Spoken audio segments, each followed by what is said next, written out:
Okay, so you want to build a major regional theme park from scratch. You picture a magical kingdom of pure financial success and happy families. You see children laughing under the warm sun with giant colorful balloons. You see parents happily buying overpriced cotton candy and plastic merchandise. You see massive steel roller coasters screaming through the blue summer sky. And you imagine a steady stream of cash flowing into your bank accounts.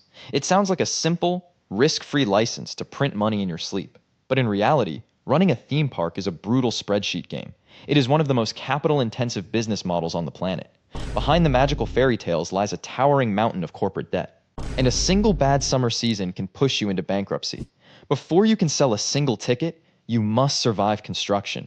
You must acquire hundreds of acres of flat, accessible agricultural land. The land must be close to major highways and high-density cities, yet it must be far enough to avoid immediate noise complaints. Then you enter a multi-year battle with local zoning boards. Local residents will aggressively fight your zoning permits and traffic projections. You will spend millions on specialized lawyers before moving any dirt.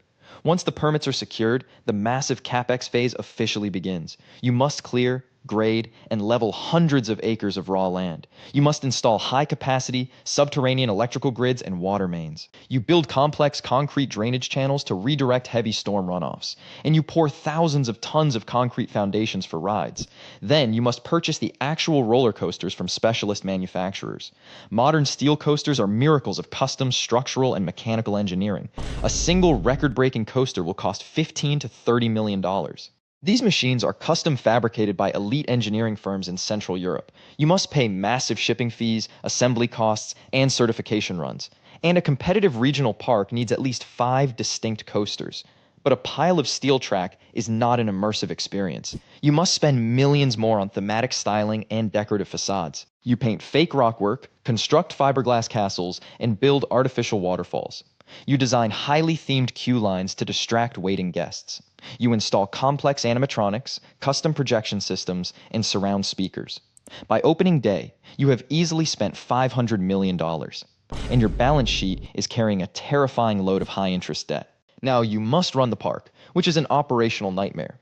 Your biggest non-discretionary fixed cost is liability insurance for the rides. Theme parks are high-velocity, kinetic environments with inherent physical risks. A single freak mechanical accident will trigger devastating multi-million-dollar lawsuits, so you pay astronomical insurance premiums to underwriters every single month. To prevent disasters, you enforce a brutal, non-negotiable maintenance cycle. Every single night, teams of certified engineers inspect every inch of track. They run ultrasonic tests to search for microscopic steel fatigue fractures. They inspect wheel assemblies, harness locks, magnetic brakes, and sensors. They run dozens of empty test cycles before the gates open. One mechanical failure will destroy your brand reputation and ticket sales. Then you have the logistical challenge of managing seasonal human labor. A major theme park requires thousands of active employees to function. You need ride operators, ticket sellers, cleaners, performers, and security.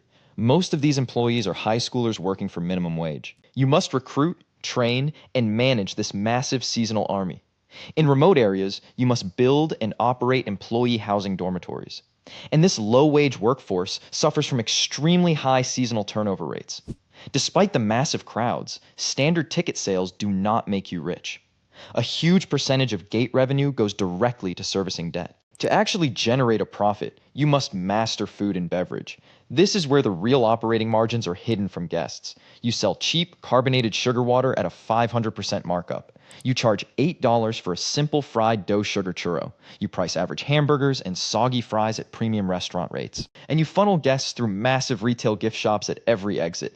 Plush toys and branded cotton t-shirts carry 80% profit margins. You are not running a magical kingdom or a cultural landmark. You are running a high-volume fast food and retail souvenir chain, with roller coasters serving as the capital-heavy hook to bring people in. But even with high concession margins, you face the novelty curve. This is the natural decay rate of your annual gate attendance. When you open a massive new coaster, your park attendance spikes. Enthusiasts travel from across the country to ride the new machine. But by year 2, the initial marketing excitement begins to fade. By year 3, your local attendance numbers begin to drift downward. By year 4, the park feels stale to season pass holders. To survive this slide, you must enter the CAPEX arms race. You are forced to build a new attraction every few seasons. You must borrow another $20 million to build a ride. This capital injection keeps guest counts flat but increases your leverage. Your corporate balance sheet becomes a ticking financial time bomb. If you stop building, your annual gate attendance slowly dies out. If you keep building, your interest payments devour your cash flow. It is a relentless, exhausting hamster wheel of massive capital expenditure, and your cash flow is highly vulnerable to seasonal market volatility. The single biggest threat to your financial survival is the weather. A rainy weekend in July is an absolute disaster for cash flow. If it rains, families stay home and ticket sales drop to zero. But your massive daily operating costs remain exactly the same. You still pay the debt interest, insurance, and core staff salaries. If you get 3 consecutive rainy weekends, your profits are wiped. A cold summer or regional heat wave will strangle your operating cash. You must make your entire annual profit in 100 days, and you have absolutely no control over the summer clouds. Then you have the constant threat of nearby regional competition. If a rival park builds a taller coaster, guests defect instantly. You are forced to match their capital spending, accelerating the spiral. This brutal dynamic has bankrupted the biggest names in the industry. In 2009, Six Flags filed for Chapter 11 bankruptcy. They were suffocating under $2.7 billion of debt. They could no longer generate enough cash to pay their interest. Even after restructuring, the theme park business remains a high-wire act. Independent regional parks face even harsher, more unforgiving economic odds. Without massive corporate backing, a single bad season is a death sentence. They cannot finance the new rides needed to break the decay, so they slowly decay, sell off their land, and close forever. So when you look at a theme park, do not see magic. See a high-stakes, capital-heavy manufacturing plant on a debt lease. Let us look closer at the physics and design of these attractions. A roller coaster layout requires precise calculations of positive and negative forces. Engineers must balance extreme speed with the physical tolerance of human riders. If the curves are too tight, lateral forces will cause neck injuries. If the drops are too steep, positive vertical G-forces cause grayouts. Designers use computer-aided modeling to simulate every foot of track geometry. They calculate the wear on the steel wheel assemblies at high speeds. They design custom magnetic braking systems that function without mechanical wear, and they integrate computer controllers to manage block zones on the track. These block zones prevent 2 coaster trains from ever occupying the same section. A single sensor failure can trigger an automatic emergency brake lock. This leaves riders stranded on the lift hill, requiring manual evacuations. Evacuations are costly, time-consuming, and create terrible viral media coverage. So parks spend thousands on redundant industrial sensors along the rails. This increases the complexity and maintenance cost of the electrical grid. Next, consider the hidden economics of park layout and guest flow. Designers use a layout concept known as the hub and spoke model. A central icon, like a giant castle, draws guests into the center. From the center, pathways radiate outward, like spokes to themed zones. This layout is engineered to distribute crowds evenly across the property. It prevents bottleneck congestion at the park entrance during peak hours. Paths are lined with mature trees to block views of neighboring zones. This visual isolation preserves the immersion and keeps guests spending money. The paths are also designed to force guests past concession stands. The sweet smell of popcorn and sugar is pumped into the air. This olfactory marketing triggers impulse buying of high-margin treats. Even the concrete paths are painted to reduce glare and heat reflection. This minor detail keeps guests comfortable so they stay hours longer. The longer a guest stays, the more food they consume. And every extra hour translates directly into higher per capita spending. Many regional theme parks add an adjacent water park to expand. A water park seems like a cheap way to increase gate capacity. But wet CAPEX carries its own unique set of financial traps. Water filtration plants are massive, energy-hogging industrial complexes. You must pump, filter, and chemically treat millions of gallons daily. The chemical cost for chlorine and acid runs into thousands weekly.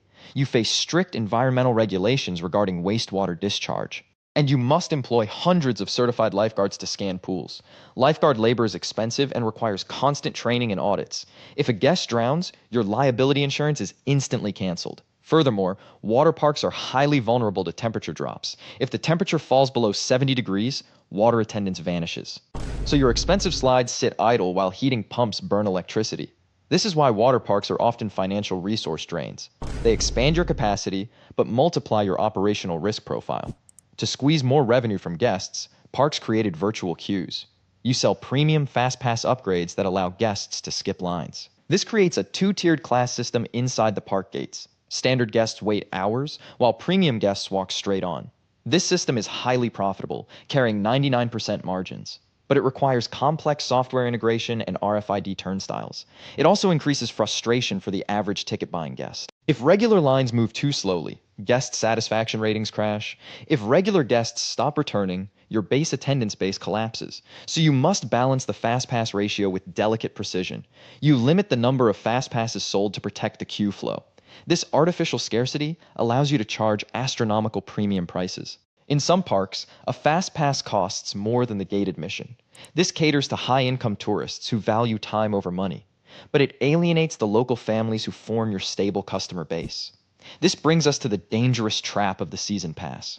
To guarantee upfront cash, parks sell heavily discounted season passes. For the price of 2 visits, a pass holder gets unlimited access. This model provides massive cash flow in the early spring months. This cash helps finance pre-season maintenance and staff hiring. But it creates a severe capacity problem during the summer peak.